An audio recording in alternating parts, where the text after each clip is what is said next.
Hello, everybody, and welcome to episode number 13 of the Scholastic Sit Down here in its second year on SHL Network. It's the same two bringing it to you as always.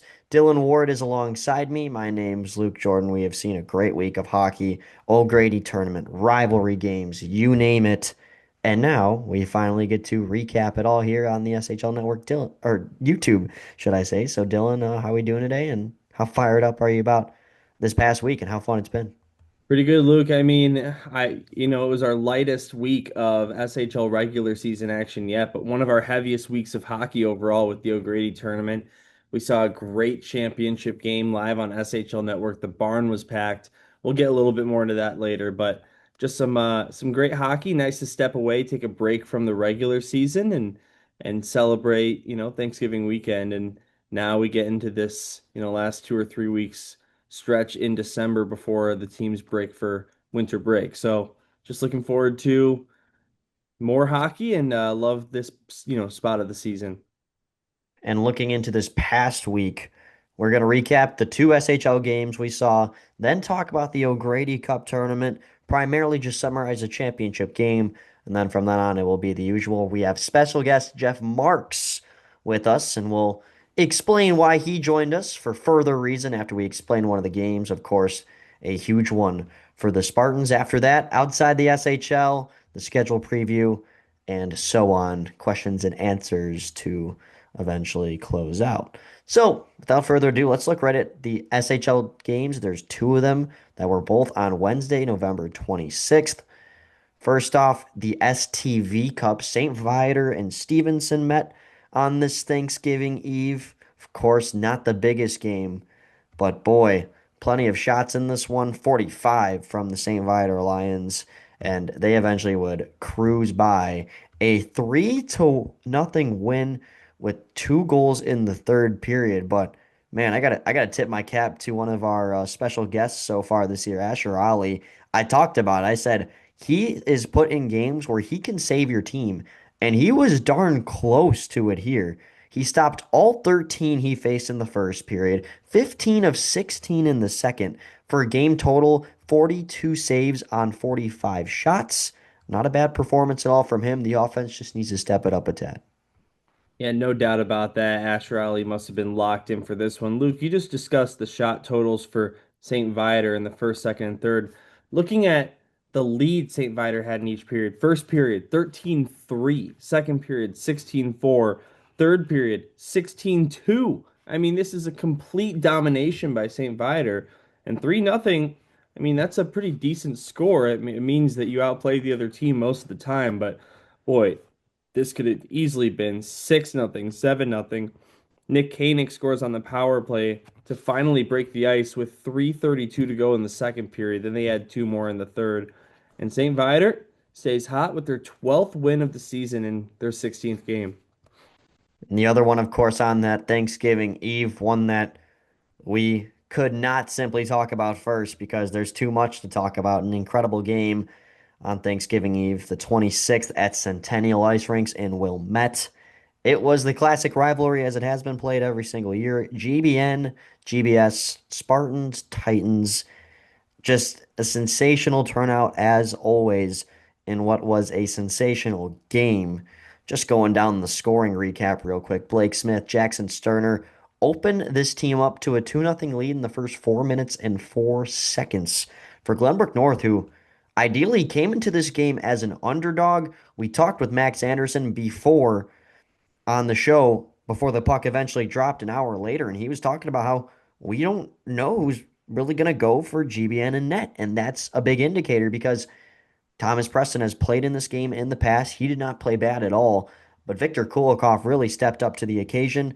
GBS eventually would tie things up at 3 in the third period. AVP and Braden Mendoza. Mendoza's goal with 4:12 left to go in that third period. That would eventually give us overtime. And what was Vinny Serra's first SHL point of the season, 1 minute and 14 seconds into OT, straight out of a movie. Serra walks into the slot, fires and scores. Look of disbelief on his face. He goes crashing into the student section. Everybody pours off the bench. And what was a monumental win for Glenbrook North this season. So much to break down here, Dylan.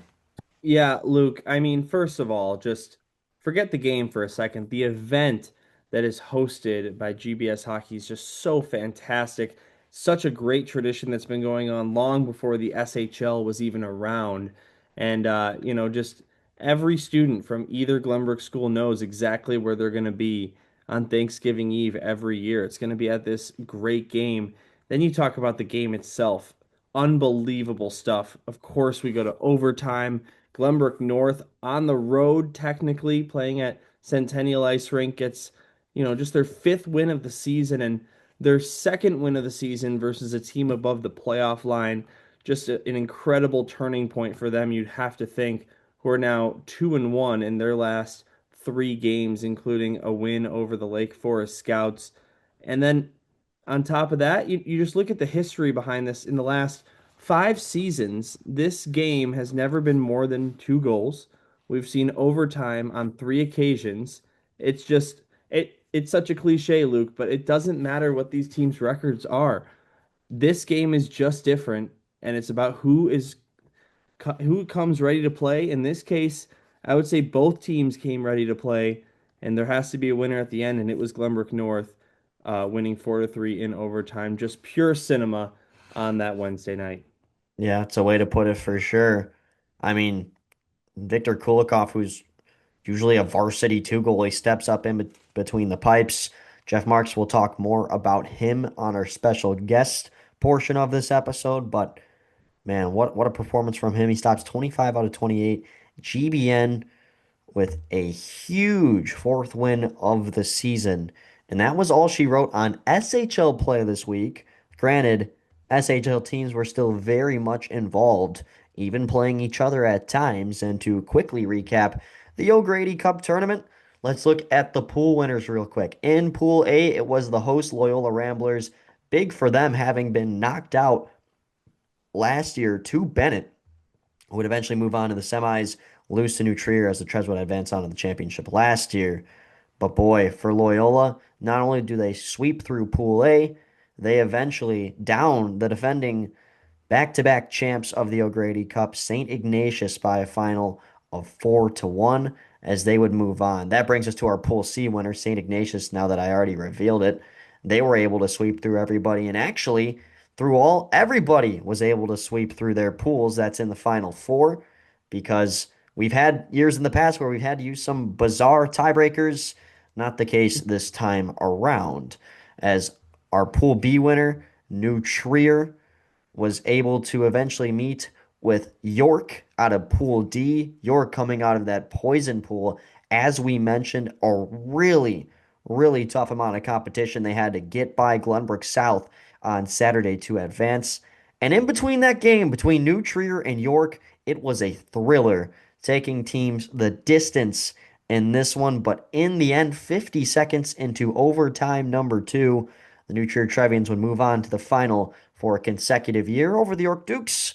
And on the other end, Loyola, not too many problems in the morning against St. Ignatius. They would win 4-1, but don't be fooled.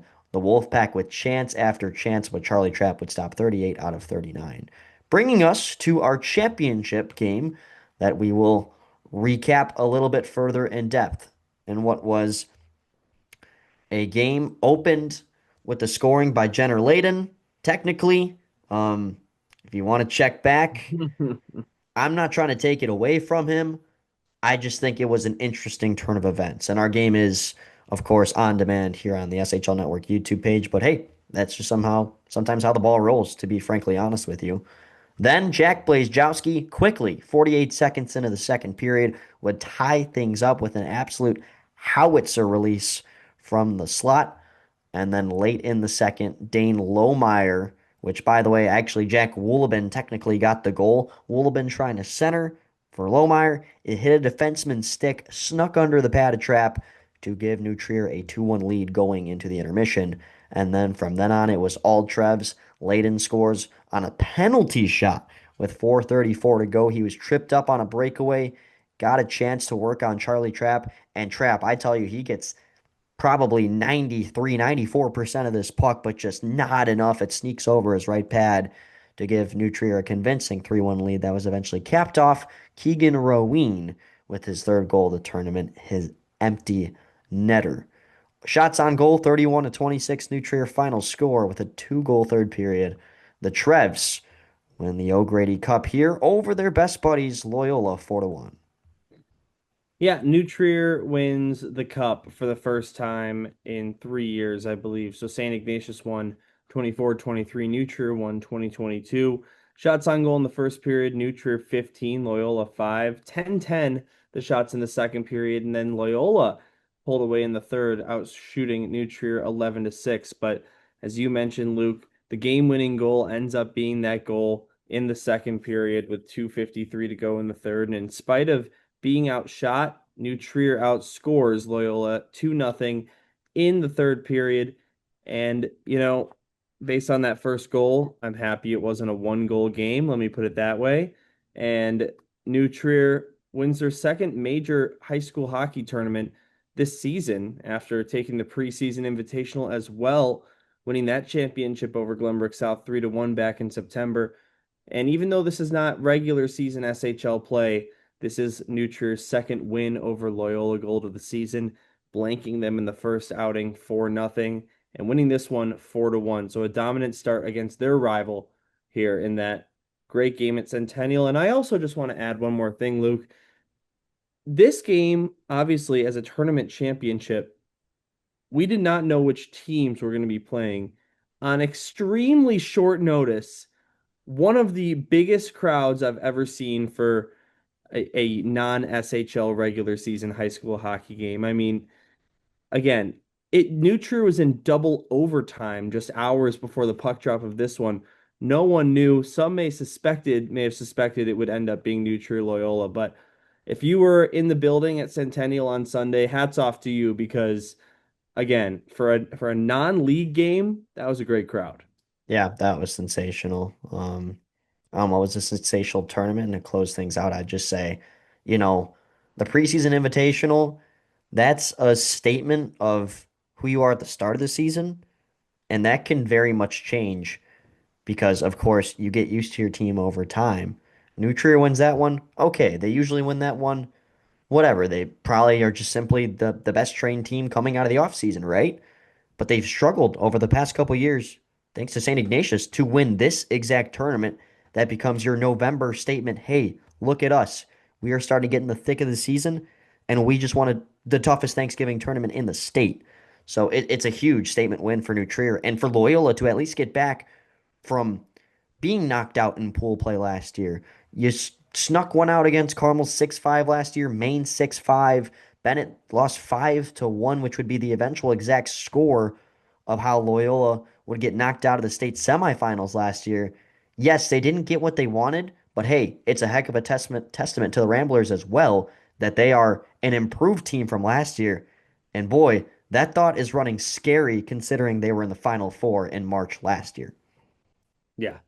Yeah, no doubt about that. And I mean, you said it. This is the toughest Thanksgiving tournament to win. Again, not every SHL team was there, but out of all the tournaments, I mean, these are some of the top teams in the state all around, and you get to see how SHL teams match up against teams from other leagues, and we saw a lot of really, really good and close games and exciting games, quite frankly, in this one. So overall, just a great tradition to have these games over Thanksgiving weekend and take a little break from tracking the SHL regular season and get all these games in such a condensed period. But, for New Trier to win, it's not easy. We've talked to Adam Cheris about the Trevian scheduling. This is 5 games over some of the best teams in the state of Illinois in 3 days. And then if you go on to make the championship, you're playing what's going to be a top two team based on results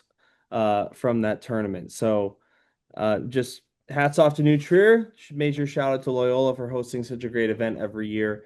And now, just like that, we're back to the SHL regular season. And back to talking to SHL members, Jeff Marks, GBN head coach, right here. Here Yeah. on the Scholastic Sit Down, our special guest for this week is none other than Glenbrook North varsity first-year head coach Jeff Marks. Coach Marks, how you doing today? Good evening, gentlemen. How are you? Doing Doing great. well. Good. I'm sure you're doing great after an incredible week. And the first question I want to fire off, just getting to see it as soon as we get off the air on the broadcast, I look down. Your team is so passionate, down taking a photo with the Glenbrook Cup after beating the Glenbrook South Titans back last Wednesday. And one moment I definitely won't forget about that game is you just looking towards the audience and giving an emphatic fist pump. Tell me what that win means for you personally and what it means for this program. Yeah, that's huge for the program. Obviously, the Glenbrook South, Glenbrook North rivalry is one of the biggest games we play in every year. And even for the coaches, we prepare so much for the for that game, and it takes a lot out of us. And we just when we were able to win that with the team we had this year, it was super special. The boys worked really hard to get to that point.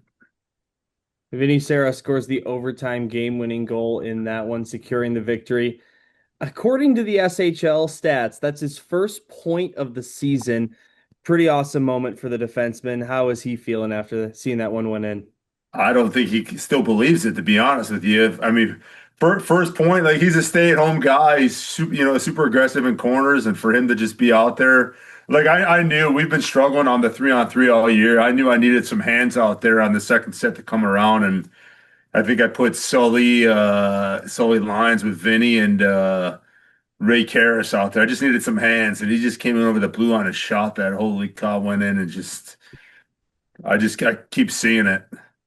That was another type of play that I won't forget because it was kind of bizarre seeing from a blue liner the offensive ability to just kind of push ahead, shoot right into the offensive zone. I mean, you would think he was a leading scorer with how he entered the zone with such confidence, then fired it home. But then as soon as he scored, you almost saw his eyes pop out of his head looking towards the section. He couldn't believe it. So I, Yeah. I'm not shocked he still can't believe it. But hey, it did happen. And one more question for me about that game. I know your pregame interview, it was very short and sweet. It was very, you know what, we're just going to treat this like practically any other game. Is that something that you kind of learned from playing in these big types of games in the past to approach it as such? Because you came from the JV team and varsity two team where you played in a lot of championship games at those levels with the Spartans. Yeah, as tough as the that Wednesday game is before Thanksgiving, you have to treat it as just another game. You have to soak in the event, like get ready for the event, soak it in, get your pregame jitters on, and then you got to just go play hockey, right? So win or lose, it's another game with what 1,200 people watching it, right? And I don't know Yeah. what's watching on the SHL, but we probably got some good numbers that night. But yeah, Oh you yeah. got to treat it as another game. You got to prepare the same way. You got to watch video. You got to know what they do, what we can do to prevent what they're powerful at, and just hope we're on the right side of that at the end of the day. Expanding on what Luke was saying, your first year varsity one head coach, but you've been with Glenbrook North for years now, winning two state championships at the junior varsity level. How did coaching with Glenbrook North as a program come to be, and what has changed along the way to when you started to now? Um, yeah, I mean, I've been in the program for I don't even know 12 or 13 years, and we've always been super successful at the JV level, and we've won a state championship at the varsity level along the way. I mean, I've learned a lot from my mentors. Even Rich Blakey, Evan Polikitis, all the guys that were there. I mean, we're a grinding team. Every year is different. One year we're grinding, one year we're super offensive, one year we got an all-state goalie. You just never know what you're going to get, right? So. Um, yeah, just those JV championships, man, were those special. Those were a lot of fun, but that's where we're at. This year's a lot different, to say the least. But we're grinding. We're gonna get through this, and we're gonna. I told Ross Foreman about 2 weeks ago, we're gonna surprise some teams down the road here. We got five, 6 big games in December, and we're looking to put a dent in this league. So we'll see what happens there. You talk about the constant success at the JV varsity two levels. I feel like almost every JV state championship that I've ever known and been a part of here at SHL Network has usually been between your Spartans and the York Dukes. You talk about Evan Pulikitis as being a mentor. What is that going to be like having him on the other bench when you guys take on York in mid-December? There's going to be a lot of motions that night. It's in 2 weeks on a Saturday. It's in our barn. He'll be on the visiting bench probably for the first time ever at Northbrook, Oh right? yeah. Coach Laurent Ben Stein, who was with him, when he was at Northbrook, it's going to be hard. I mean, obviously, all the boys and all the coaches, with the exception of my new guys and Evan, we have a deep past, and yeah, so emotions flying. But once again, you got to separate that and play hockey, right? They're a very good hockey team. We're going to have to play defense and see what we can do to get through this one, and hopefully at the end of the day be on top of it, just like we were at against Glenbrook South. I do want to mention though, like those JV teams, man. If we didn't have COVID, I feel like we could have like back to back to back to back there. We I believe it. we were on a run for about four of them there. Yeah. Well, you're 3-3 in your last six SHL games with big wins over Carmel. You got the running clock on them. Then Lake Forest as well, Glenbrook South in overtime. You previewed kind of a tough upcoming December, Loyola, York, Lake Forest, and then St. Viator, your next game, first game back into the new year. Do you see this 3-3 stretch, and even more particularly the 2-1 stretch over your last three games, as maybe a turning point to start, feeling a little more inspired and grinding down on these games? Yeah, I mean, look, at the end of the day, you got to play the game, right? So I think we're way better than our record shows. I think we got the horses to get through to get more wins. We've been on the bad end of some overtime losses where, we're beating Loyola and lost 4-3. We're beating New Trier and lost 5-4. That's four big points that we only got two of and things like that. So I think we're gonna, like I said, I think we're gonna have a really good December and go on break here and get some rest because we're pretty banged up here, and then come back in January and see what we can do against Viator, who's pretty much owned us in two games already so far. So that's the mindset. We'll see what happens. Like I said, 5 games. You got what do you got? Loyola, Stevenson, Carmel, York, and Lake Forest before the break. So we'll see what Yeah, we can you do nailed there. it. I'm looking at it right now. So there you Good go. Yeah. memory. Better than I would ever have at memory as a coach, I'll tell you that. But last question and bit of a tidbit from me on my part. I was working two Friday O'Grady Cup games, and before I was about to hop on the mic for one of them, I noticed that GBN's Varsity 2 was playing after the game I was doing. But then Victor Kulikov approached me and said hi, shook my hand, was like, "Hey, do you know I was the one in net for the North-South game?" I was like, "What?"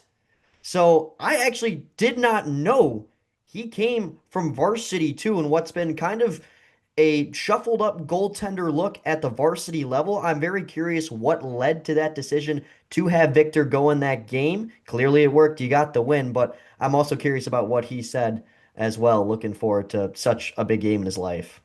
Yeah, I mean Victor's he's a cool customer, right? Like so he's when he gets scored on, he's pretty calm. He's collective in the net. He deserved the start. I do have two seniors that unfortunately didn't play that game. Victor gave us obviously the best shot to win that night, and he pretty much stood on his head again for us. So yeah, he's played very well, not only for varsity two, but for varsity one as well. So. Yeah, he stepped up Not, and done an not to incredible not to job. belittle, we got Ben Melnick and Logan Spiegel that we're going to lean on, for the stretch here, and we're going to have to win some games. So, but yeah, Victor got the net, and he deserves it. He deserves it. He's been playing well. Absolutely.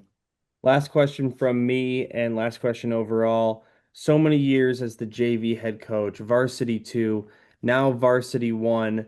From your perspective, what is the biggest jump or difference in varsity one hockey versus whether it be varsity two or JV? Well, obviously the game's a lot faster, a lot more physical. The boys are older. At the varsity level versus the JV level, you're doing more scheming and video and just honing in on your skills and your ability to, you know, tie down and win games versus, you're still developing at the JV level to get those kids ready to play varsity hockey, right? So different mindset, different preparation. But having said that, they're still kids, right? They're still high school boys. So a lot of them not even 17, 18 years old yet.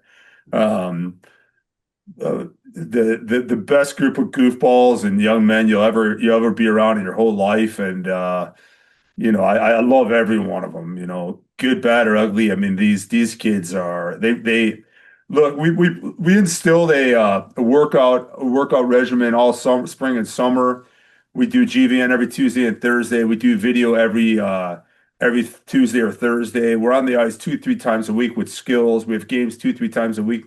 These kids are in the rink 6 days a week, right? So having said that, they love it, and we love being around them. But yeah, the main difference is just the coaching piece versus the preparation piece when you're at the JV level. So yeah. That's a great answer. I mean, you couldn't have said it any better.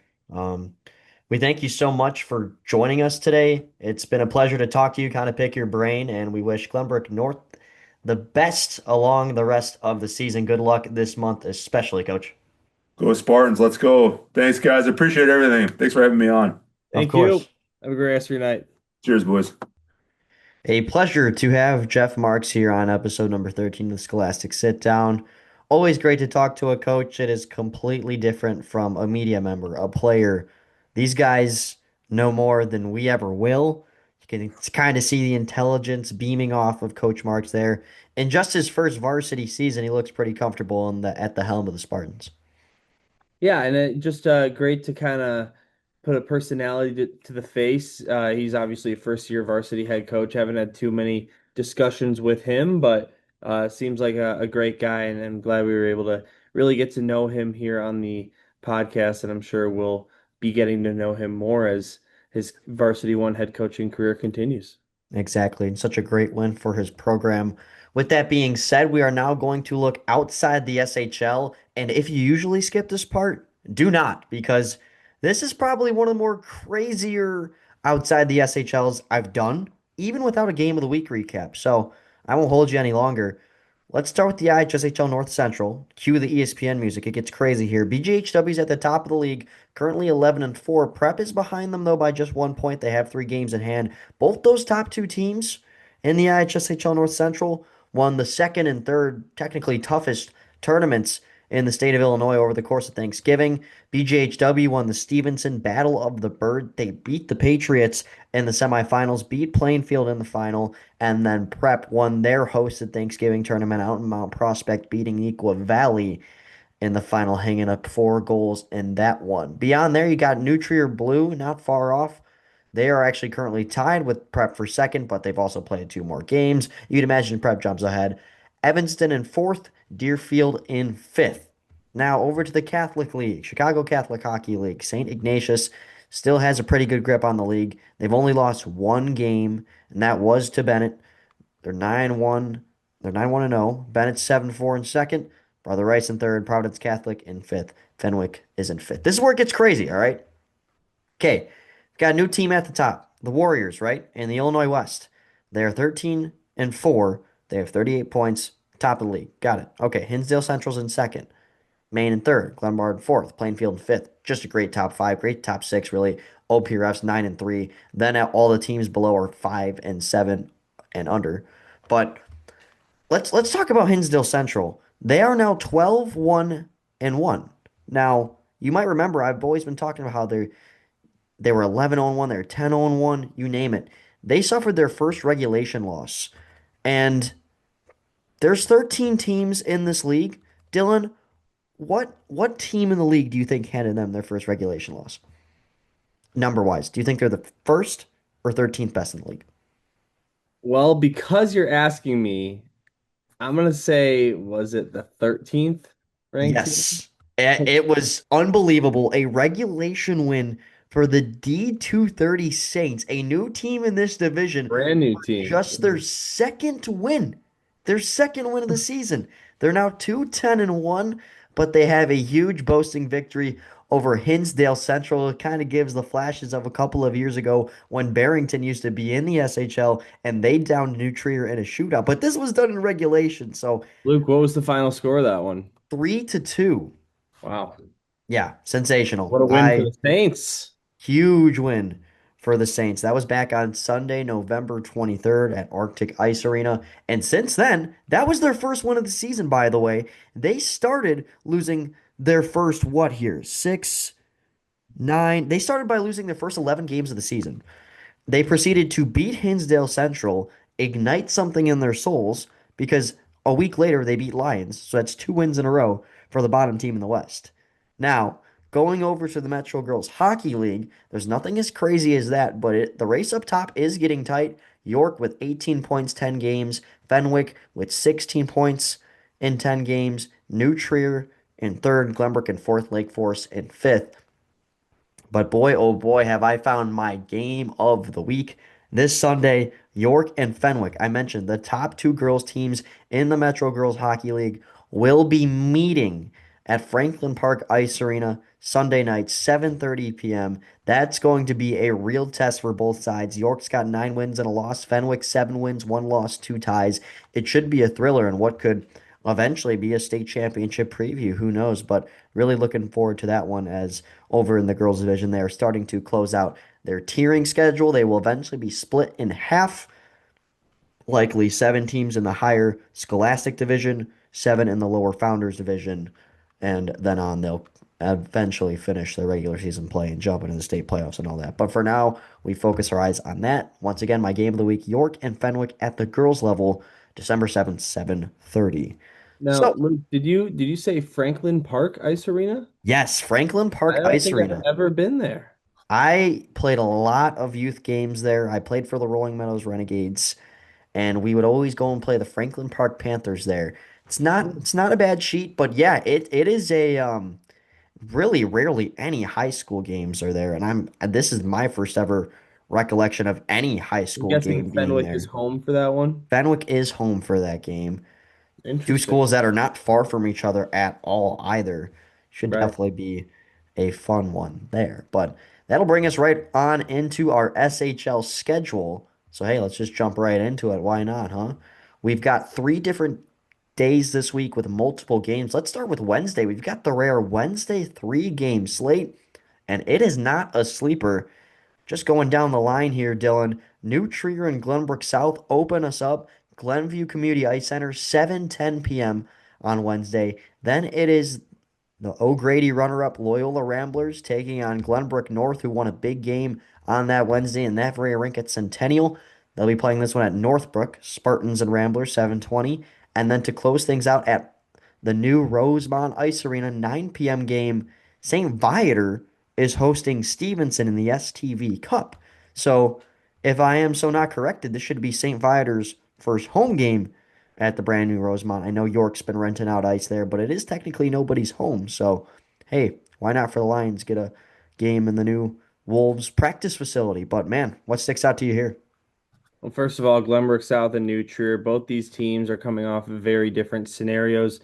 New Trier, winners of the O'Grady Cup, Glenbrook South, they played in the O'Grady Cup as well, but they're probably a little more focused on their last regular season game, which was that 4-3 overtime loss against Glenbrook North. GBS does have a win over New Trier Green earlier this season, 3-1. They'll be looking for the season series victory as they shift things back to home ice. Then you've got Loyola and Glenbrook North, who different records, yes, but the first time these two teams played, it was 4-3 in a shootout. So I'm really looking forward to seeing what they have in store this time at Northbrook Sports Center. And then you've got St. Viator going for the sweep. They have a chance, Luke, for the season series shutout as well as St. Viator won the first meeting 5-0, and then the second meeting just last week 3-0. So we'll see what happens there. They have not allowed a goal to Stevenson yet this season. Going over to the only game on Friday, it is the York Dukes, a classic Friday night at Addison against the Carmel Corsairs. Currently try to climb their way up through the list here. And York has been on a bit of a tear to say the least. They have won, as of the recent games, they've won two in a row on SHL play. And they also beat Glenbrook South in the O'Grady tournament for another SHL opponent win, technically. But man, the Dukes are gearing up for this one and what should be a busy December. Of course, we can't forget that game of the week next week when they take on GBN as well. But I mean, you look down the line here for the Dukes. I wouldn't call them winnable games because really no game is winnable in the SHL just because of the competition that is showcased. But these are games you look forward to and you might have a better chance of earning two from. Yeah, and Carmel Catholic, they're looking to avoid the dreaded 10-game losing streak. Currently have lost nine straight games. Could be a trap game. York coming off their first semifinal appearance in the O'Grady Cup in program history as well, losing in double overtime in those semifinals. Should be an interesting one from Addison Ice Arena and looking forward to seeing what happens. Saturday, December 6th and Sunday, December 7th, we each have two games. Let's start off with Saturday. Glenbrook North with a late afternoon tilt on the road against the Stevenson Patriots. That will be 4:30 p.m. at Twin Rinks Ice Pavilion. Between these two teams, this will be the season series finale. GBN has taken the first two, one in September, one in October, 5-2 and 4-2. And then looking down the line, you've got a rematch of the O'Grady Cup semifinal in which Charlie Trapp stood on his head in that game, stopped 38 saves on 39 shots. This will be another season series finale. Loyola and St. Ignatius. These two teams met twice in October, Loyola taking each one by just a hair. Yeah, and Loyola was the designated visiting team, even though that game was at American Heartland Ice Arena in the O'Grady Cup. But now the series moves to Fifth Third Arena. Again, different competitions, O'Grady versus SHL regular season. But St. Ignatius, they're looking to stay hot. This is their final meeting. Loyola has won the first two, 3-1, and then 3-2. So they're going for the sweep over a pretty big rival since joining the SHL. And lastly, on Sunday, Stevenson will play once again on the weekend, turning around from GBN on Saturday to Loyola on Sunday. That game, they'll be on the road at American Heartland Ice Arena. Similar start time to the Saturday game as well, 4:10 p.m. And then, of course, a great matchup as always between these two. New Trier has handled business as of late, but usually not without a tight game. And the first game between these two this season actually went the Dukes' way. So you've got to watch for that as the Dukes will try to take the season series here against the New Trier Trevians. That game 5:30 p.m. at North Shore Ice Arena, one of the most classic rivalries in high school sports. Loyola and New Trier will each host a home game on this Sunday. Yeah, Luke. So you got Loyola and St. Ignatius the night before, and then New Trier and York, the other semifinal, also getting a rematch of its own. So now this will already, Luke, be the fourth time these two teams played. They met Oh, in the preseason invitational where New Trier won 2-1. They met in the regular season on Game of the Week where York won 4-3 in a shootout. Then they met in the O'Grady Cup, where New Trier won 4-3 in double overtime. So, Luke, all three games have been decided by one goal, and then two of those have gone beyond regulation. As a matter of fact, both of those went beyond the first overtime period because we had the shootout and then the yeah, double overtime. well So, said. this is going to be a really, really interesting game, and I've got this one circled in red marker. I'm really looking forward to seeing how this one goes in my opinion, it's a toss up, and especially after that double overtime thriller at the O'Grady Cup, I'm interested to see how York responds on the road against New Trier. And with that being all the games we're previewing, that will bring us into our highest scoring game, in which we looked at the O'Grady Cup from last week. We did it on the live show. We had a tough one, and we gave double points if either of us got it to pick the highest scoring game out of that tournament in pool play. Dylan, you were close. I was not. I picked Chicago North and Glenbrook South. a thriller at the buzzer. Asher Vanderplug enters the slot on a one-timer to give GBS a crucial win, a chance to play for the semifinal the next day, but they couldn't take it over the Dukes. On the other end, you picked a pretty good one. It was Providence Catholic and Loyola. 8 goals. Usually would do it on an SHL week slate, but not with the heck ton of games that we saw in this tournament. The highest scoring one was 10 between Loyola and Fenwick. So neither of us get any points. And what is that now? Is it two and a half I'm to one and I'm a up half or three? I'm up three and a half to two. Okay, 3.5 to 2. Wasn't far Yeah, off. three and a half So to two. with that being said, we've got a good slate of games here. You get the first pick as the guest and fire away. Yeah, Luke, and I'll also take a moment just to remind both of us and everyone watching again that the winner of this game does get a steak dinner paid for by Max Anderson himself. So, having said that, I'm going to go ahead and take Loyola and Glenbrook North. That'll be on Wednesday at 7:20 p.m. The first time these two teams played, it went 4-3 in a shootout. I can see another close game. I can see not a game of a lot of goals as well. So give me GBN and Loyola as my pick for the highest scoring game. And again, just a reminder to everyone, you get 1 point if you pick the highest scoring game, and you get half a point if you picked what was tied for the highest scoring game that week. Nothing if you don't get it. So there's a chance that neither of us get any points on a given week. But Luke, we've been pretty hot. I think the O'Grady tournament, which we did last week, was the first time we both missed. So let's see if we can keep this offense rolling. Yeah, I'm gonna look over to Sunday night. I want to go with York and New Trier here.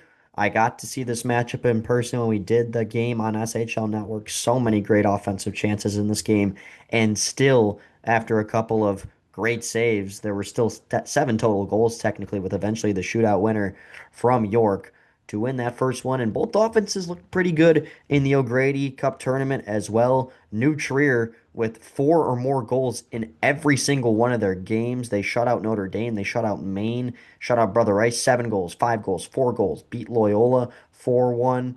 And then the semifinal as well, but that's not listed on here. Is what I'm looking at. But you get the point. They've had a pretty stellar offense, and York's also done more of the same. They also had a very impressive Old Grady tournament. They were able to hang up 7 goals on Chicago North, able to squeak by Glenbrook South. Their last SHL game against Glenbrook South, which was their last SHL game, they hung up 5. So it just feels like I'm seeing a lot of high numbers. Hopefully for me, the trend still inclines that way, but we'll see for sure. So.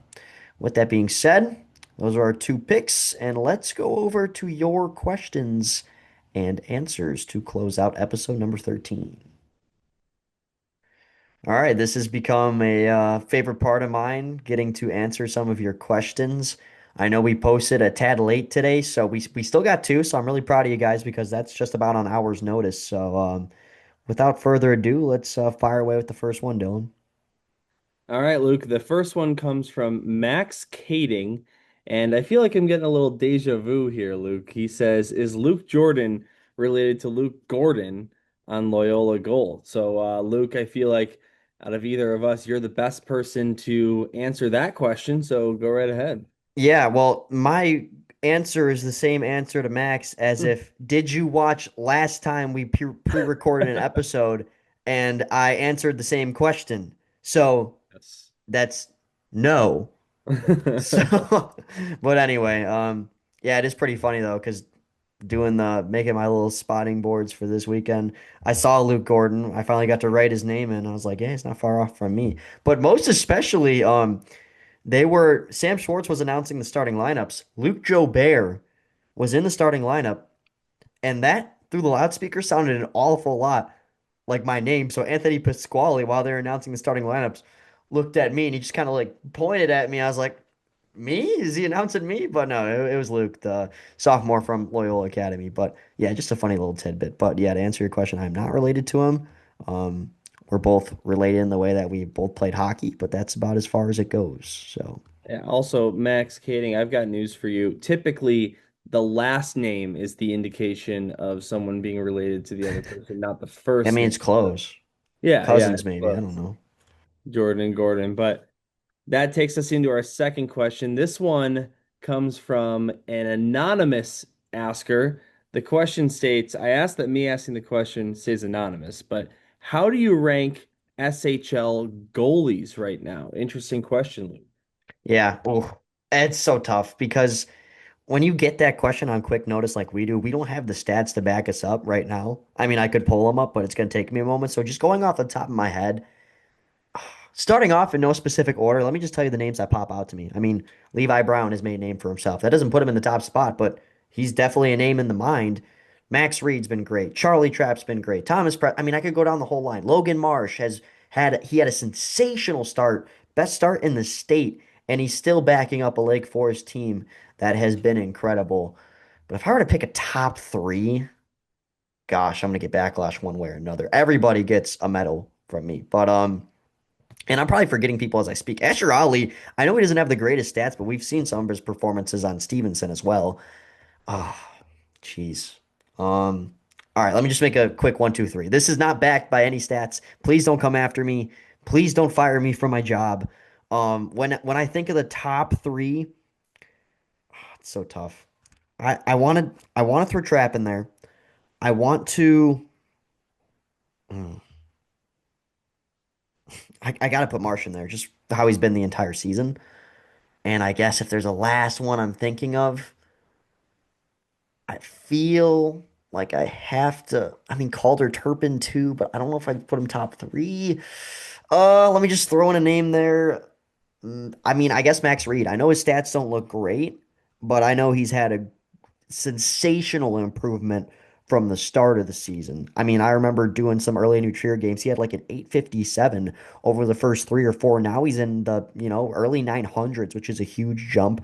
He's made some incredible stops. He's coming from AAA. I think I'd put him as my third, but yeah, Marsh is in there because of a full season pick for sure.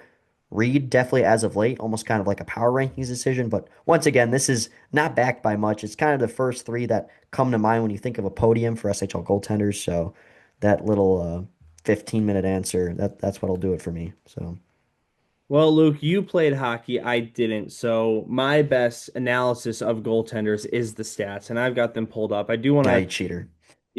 do discuss some things that stand out to me. First of all, Logan Marsh has by far seen the most shots against so far this season at Big sample. 465.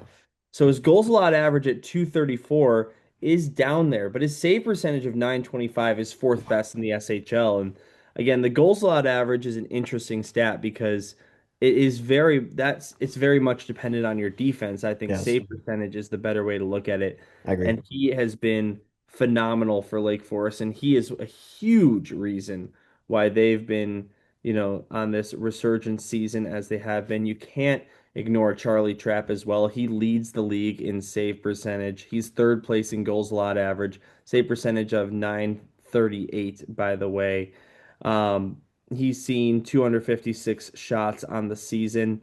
So there's him, and then you brought up Calder Turpin, even Joey Sclafini too. For St. Viator, They've both these been two great. goaltenders, they're number one and number two in goals allowed average. 3.9, excuse me, 1.39 for Turpin and 1.49 for Oh Sclafini. my gosh. Uh, how about this, Luke? Both of them have assists on the season as well. Not that that has anything to do with really the goaltending, but Read just me, thought what are their save percentages? I'm sure they're up there. save percentage for Turpin is 936, Yeah, and geez. I gotta put Turpin in my top three then. My gosh. For Sclafini it's 930. So Wow. yeah, That, to my pretty cap to both of incredible. you. It's You talk about Levi Brown as an emerging goaltender too, as a freshman out of York. Nick Nocera, Thomas Preston definitely get honorable mentions as well. Victor Kulikov put his name on the radar after that North-South game, yeah, even though he's only played 5 games at the varsity one level. And Luke, if I had to pick a top three for myself, I have to put Trapp in there. yeah. I have to put Turpin in there. Yes, I agree. I would put Turpin in for my three actually now that I think of it. And it comes down to Logan Marsh and Levi Brown.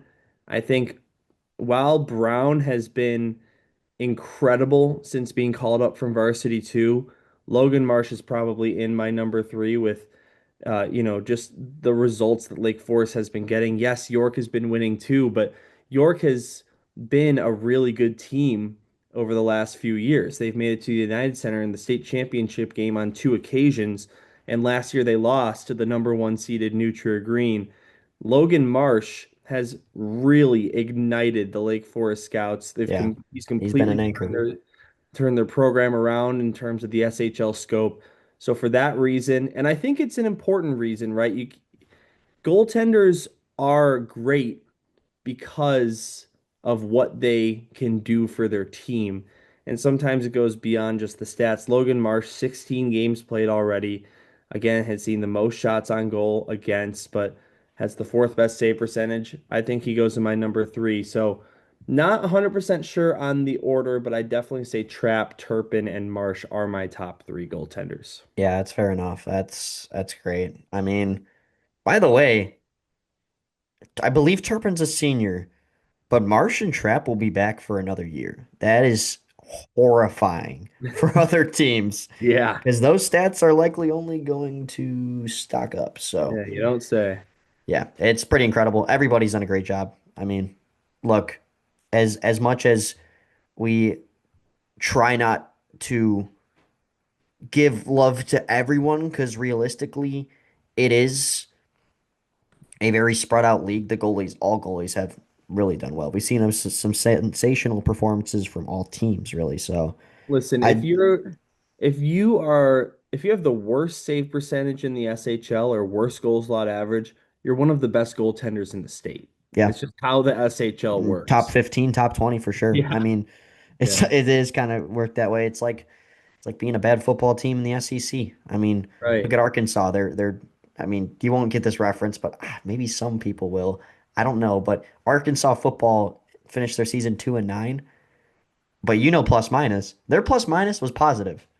So they can beat teams outside the conference, but if you can't win all of them in the conference, you still got an impressive resume one way or another. So And anyway, Luke, just to add on that one last thing, in high school sports, so many sports, you look at basketball, you look at football, your top 10 teams are most likely all going to be above 500 winning percentage. And that makes sense as it should be. But high school hockey is so different than you've got top 10 matchups like every night in the SHL. And that's what's so cool about the SHL is that you have that competition. And that's what leads, you know, a team like, Carmel or Stevenson with a poor record, they're one of the best teams in the state. They have a poor record because they're playing teams that are even higher than them. So yeah, that's what's great about the Scholastic Hockey League. It's great competition, and it doesn't matter where the teams are in the standings. If you go out to an SHL game, it's going to be entertaining. It's going to be skillful, and it's high school hockey, but it's great hockey. And I've been an advocate for that for a long time. It's wildly entertaining. If you somehow watch this podcast but don't watch any of the games, go watch a game, watch live on our YouTube, and besides SHL Network, lots of other ways to watch SHL hockey, whether it be GBS's South Hockey Network or Nutria's Trevian Hockey Network. I know Loyola has been broadcasting their games GBN, lately. Lake St. Forest, you name it. Yeah, Ignatius, GBN. So everybody. watch some SHL hockey, and we're at one of the most exciting times of year where we get the stretch before winter break, and then it's the push for the playoff seeding in January, and then league playoffs, state playoffs. Luke, I am just so excited for what's ahead. Absolutely. We will cross that bridge when we get there. Do not forget new episodes every week. We probably will take a week or two off while the teams, of course, take a week or two off. But whenever there's SHL action, you can always rely on us for a weekly podcast. So once again, episode number 13 here, nearing the end, crossing the finish line. Dylan Ward, my partner. My name is Luke Jordan. But quickly, Dylan, any final words? Or are we all good? Luke, I've got nothing else. Just we'll see what happens. Well, that's something else, right? There you go. There you go. Take care, everyone. Thank you.